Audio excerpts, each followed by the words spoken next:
Welcome to Policing TV. Each week, we will explore the highlights from our latest videos, diving into topics like AI, technology, drugs, and the people shaping the future of policing.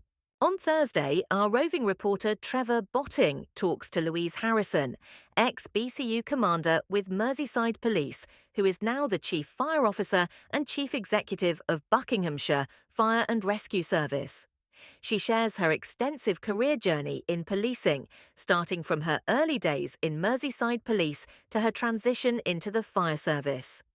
In this first clip, she talks about her transition into armed response vehicles and the challenges she faced as a female officer. And the second one is, what were your aspirations at kind of that 2-year mark? Because you've gone on to some very senior roles, and I'm just inquisitive as to when that notion, when that thought happened that actually I'd like to move on. Yeah, really good questions. So I think from 2 years, so working in the city centre, saw a lot of violence. There was quite a bit of gun crime, obviously, in Merseyside at that time. And this is going to sound a bit arrogant, but I just remember seeing officers dealing with things in quite poorly at times. And I just remember thinking, I think I could do that. And I think I could do that better.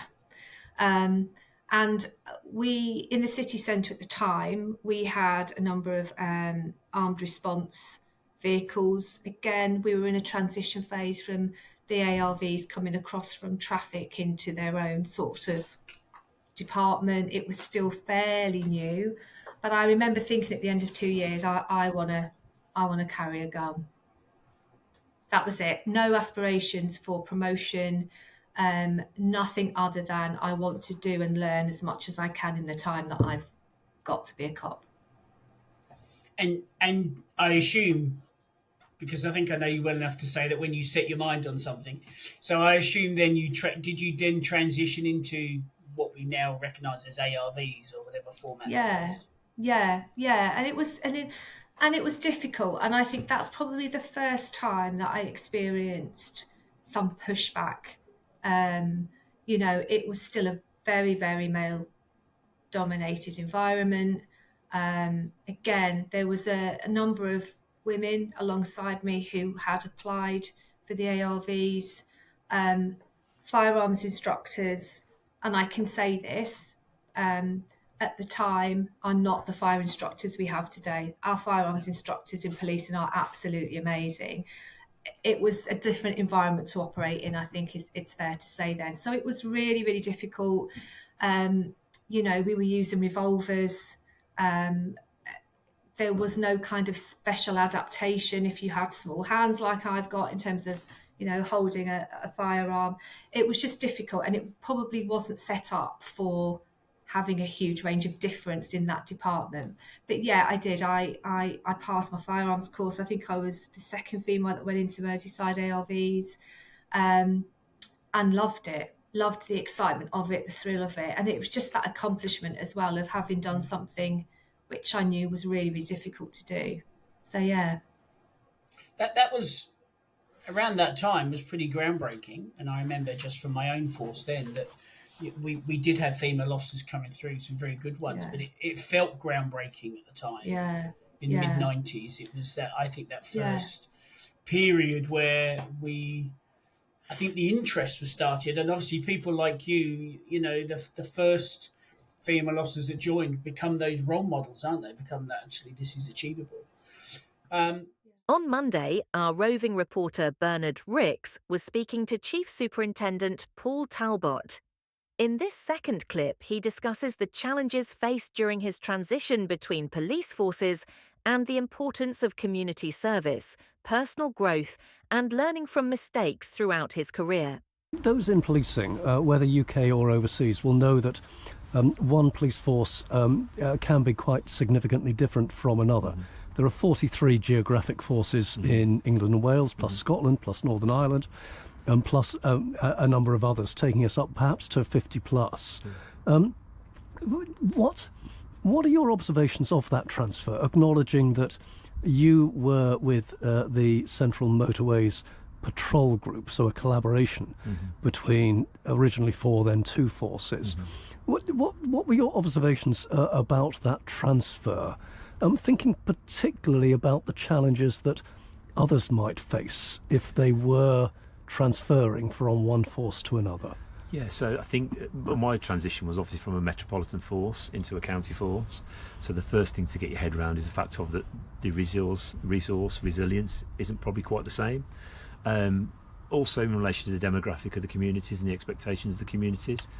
Without trying to generalise cities can be quite a close community, whereas you find that within more of a county it's more of an open community. So it's very much important to understand the differences between those forces, certainly from a metropolitan to a county. But ultimately, and I think it's the same across all of UK policing, everybody's got the same values, everybody's got the same intention, and that intention is to serve the community, serve the public. That's our fundamental role. It goes back to the Peel principles of how UK policing was set up, quite unique in relation to the rest of the world, but those principles still remain. I haven't met a police officer that is determined not to serve those communities, to do the right thing by those communities. I'm obviously aware that there are those individuals that have been found within the organisation and quite clearly and quite rightly have been either asked to leave the organisation or have faced criminal offences. Certainly that's not something that we want in UK policing, and it's certainly not the type of people that I wish to work alongside. But the majority of people I've seen have got that positive nature, that positive attitude. They don't do it for money, they don't do it as a 9 to 5, they do it because it's a vocation, they do it because they want to serve the community. And I think it's very much about it's reflection, isn't it? And it's accepting that we're not all perfect, and you identify those areas where you need to improve and you try and mitigate those negatives. But at the end of the day, they're there. It's your personality, and it's about how you live with it. And I think as you get older, you also change. Fatherhood changes, different experiences in life. You notice changes in demographics. You notice changes within the society, and it's important to reflect that. Certainly, as a police officer, to make sure that we're still relevant. We've got to be relevant for the communities that the demographics that might be in the old, later life stages of life, to those new generations. It's vitally important that we're there for everybody and we're contactable for everybody, and we understand different perspectives in life. On Tuesday, we heard from the Tech UK Justice and Emergency Services Committee. Various speakers gave updates, and we heard from, amongst others, Charlotte Hales, Chair JES Committee, Dan Boyd, Vice Chair, John Cheel, Leader Digital Skills Subgroup, Adrian Lear, Leader Procurement Subgroup, James West, Leader AI Subgroup. In this clip, we hear from Alan Fairley, the Vice Chair of Tech UK Justice and Emergency Services Committee, who shared an overview of their future goals in 2025. But as an overall management committee, we want to continue to develop some of the important relationships that we've started in our first year. So, for example, we want to continue working with DDAT-CC and PDS on the refresh of the National Police Digital Strategy. We want to continue having engagement sessions with Jason Corbishley and his team at the PDS on the National Cyber Security Strategy. There's going to be further engagement with the Home Office on the LEDS programme. That'll be a big one for next year. We'll continue to ramp up our engagement with Blue Light Commercial to help them operationalise the Police Charter initiative that they've set up last year. We've got a session on data planned with the Fire Innovation Forum, which I think will be something like the 4th one since its formation, and there's more to come next year as well on that. There'll be more engagement sessions on the data improvement programme across both Justice and the Home Office, and also there'll be further engagement sessions with the Justice Digital Leadership Team as well. So there's a lot to be excited about and a lot to look forward to from a management committee perspective over the next 12 months. On Friday, we covered the Neighbourhood Alert event. In this clip, we hear from John Hayward Cripps, CEO of the Neighbourhood Watch Network, on their 5-year strategy. The other thing I just wanted to, in terms of our aims, and I will whip through this because strategies aren't that interesting, but over the last 5 years, we've wanted to become an authoritative voice on community-based crime. So that's just about everyone knowing how to access Neighbourhood Watch and the information we provide. The second one is around just engaging with people. If they move to a community, they can get engaged with their neighbourhood watch. And maybe neighbourhood watch isn't for them, but they want to volunteer at the school, or they want to volunteer at a youth group. But it's a route to doing that.